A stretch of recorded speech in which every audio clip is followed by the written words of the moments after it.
بسم الله الرحمن الرحيم، والصلاة والسلام على أشرف المرسلين سيدنا محمد عليه أفضل الصلاة والسلام.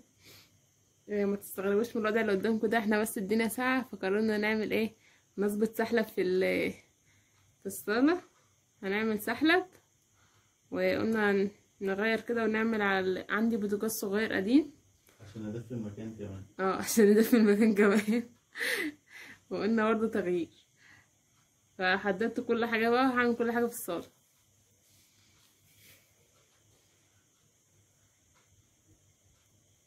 انا كده ولعت البوتاجاز اهو، ولا اسمه ايه، فرن. فرن ايه؟ امال اسمه ايه يا عم الحاج؟ ده بوتاجاز صغير. بوتاجاز صغير يا جماعة.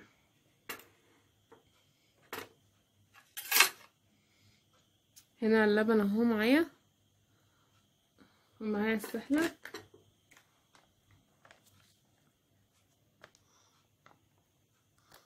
هحط هنا معلقتين.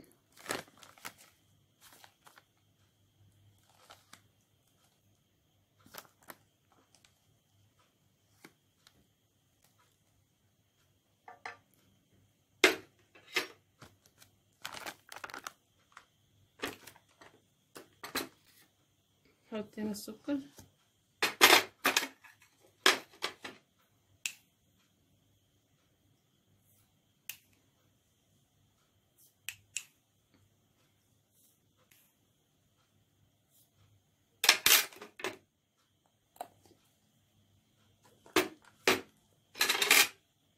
بطلع الحليب. لا، ممكن تكون الشياطة بس. انت المسؤول قدام، انا مبعرفش اتعامل مع مع الحاجات دي. لا تغلطي يا حبيبتي. احنا جوه الشتا جه عندنا بدري شوية.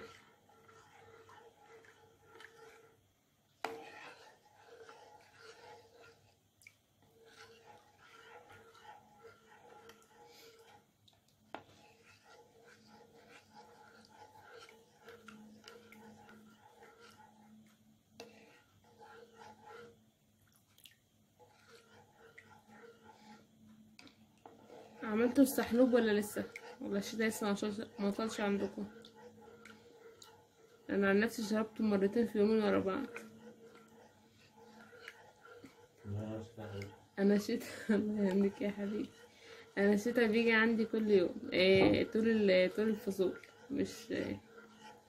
مش فصل واحد. طول الفصول عندي بتبقى شتا اصلا.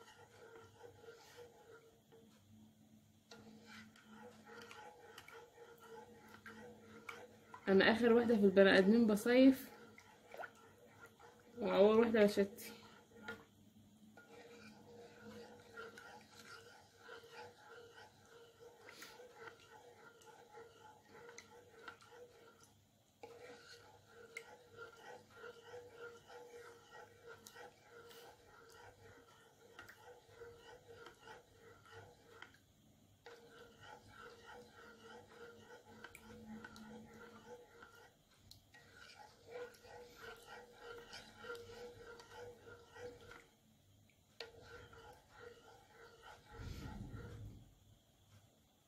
ايه رايك في السحلب اللي في الصاله ده؟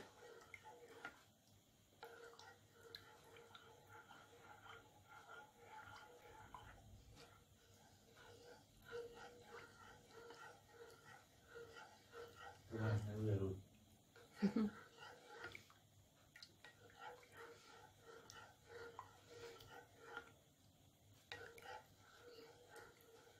ما عندناش مطبخ احنا، عشان كده بنستغل الصاله.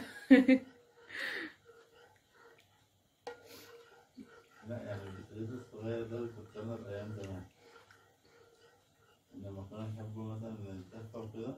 مكانش فيه طبعا دفايات طلعت، كنا بنستغل بقى البوتاجاز ده اللي احنا ايه، نشغله ونوطيه ونخليه كده يدفي الصالة. يعني كان بيشتغل تدفئة. والله هو حلو الصراحه. انا يعني بعيدا عن ان انا قاعده مكعبزه، بس مدفيه الصراحه. يعني الكعبزه عندي متعوده بالتدفيه.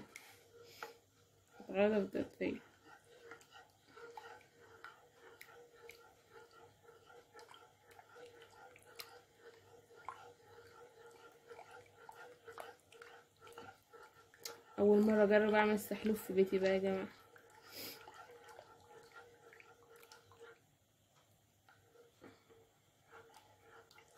هعمل معاك كل مشاريب الشتاء. هظبطك كل يوم مشاريب كده. الواحد كده محتاج كرسي. رجلي هتنام بالكعبله. استنوا مننا الكاكاو ان شاء الله. ان شاء الله.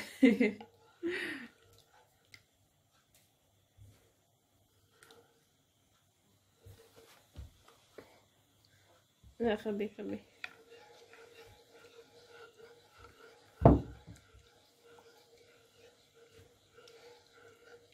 هي مش لازم اجي اتلفها كمان.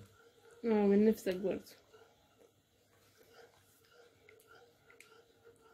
طبعا انا بهزر يا جماعه، انا مش عايز اتدفى ولا حاجه. ده انا حران اساسا. ده هو حران طول السنة. سبحان الله يعني. ده بيبقى في الشتاء وبيكب عرق كده.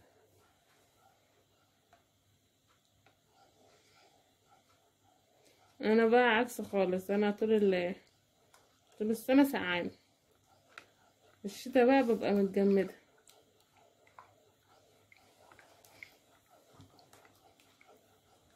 يلا هنكمل بعد. والله ده كانت تبقى كارثة ان لو طلعت انت كمان ايه بتسقع زي.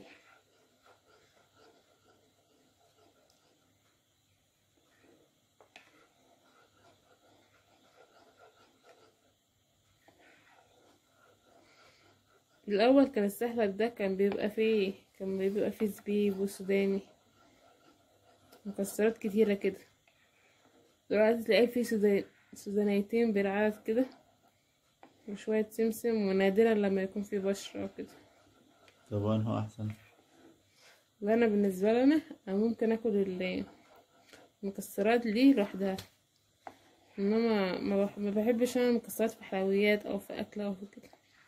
فانا اصلا كنت يعني لما كنت بشرب السحلب المكسرات ده، كنت بشيل المكسرات وبشربها. هو كده بالنسبة لي افضل بكتير يعني.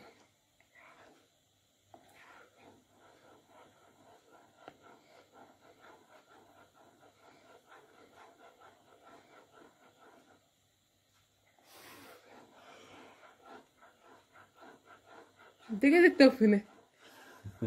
ايه ده؟ يتاوب ويعطس. كله بيحلى وقت التصوير.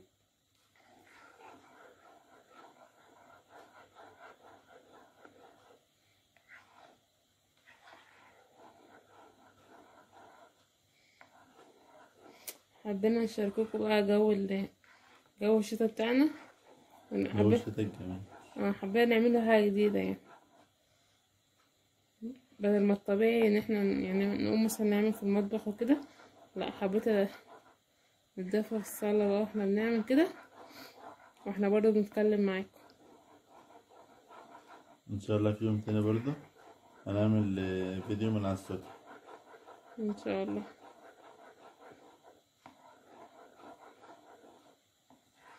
قاعدة على السطح تبقى جميلة. في جو الشتا الحلو ده.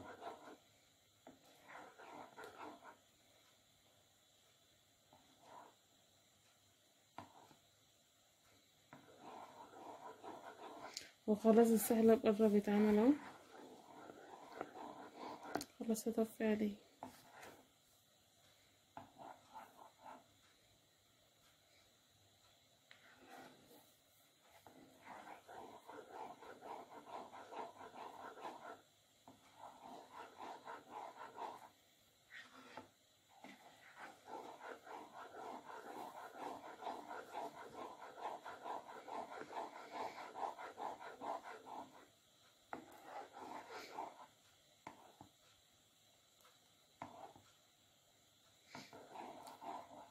وهو ده الرائع الرسمي للتدفئة. والله ده بالنسبة لي ده احلى حاجة في الشتاء. يعني انا ما عنديش. ممكن بيدفي اكتر من الكاكاو كمان. ما عنديش انا يعني حب الكاكاو قوي قد السحلب في الشتاء. السحلب في الشتاء عندي هو اساس التدفئة، مع اني يعني مهما شربت حاجات سخنة مش بدفى برضه.